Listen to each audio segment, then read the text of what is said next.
ವಾಣಿಜ್ಯ ನಗರಿ ಹುಬ್ಬಳ್ಳಿಯ ಆರಾಧ್ಯ ದೈವ ಎಂದೇ ನಾಮಾಂಕಿತರಾದ ಸದ್ಗುರು ಸಿದ್ಧಾರೂಢರ ಮಠದಲ್ಲಿ ಶ್ರಾವಣ ಮಾಸದ ಅಂಗವಾಗಿ ಹಾಗೂ ಸಿದ್ಧಾರೂಢ ಸ್ವಾಮೀಜಿಯವರ ಪುಣ್ಯಾರಾಧನೆ ಹಿನ್ನೆಲೆಯಲ್ಲಿ ತೆಪ್ಪೋತ್ಸವ ಹಾಗೂ ಜಲರಥೋತ್ಸವ ಅದ್ದೂರಿಯಾಗಿ ಜರುಗಿದೆ.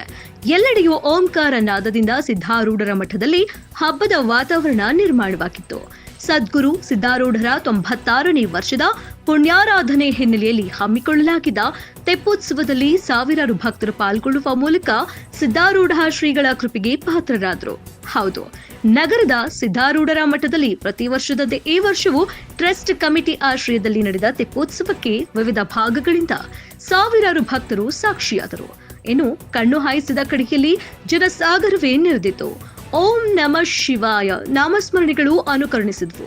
ಕಲ್ಯಾಣಿಯಲ್ಲಿ ತೇರು 5 ಸುತ್ತ ಪ್ರದಕ್ಷಿಣೆ ಹಾಕಿತು.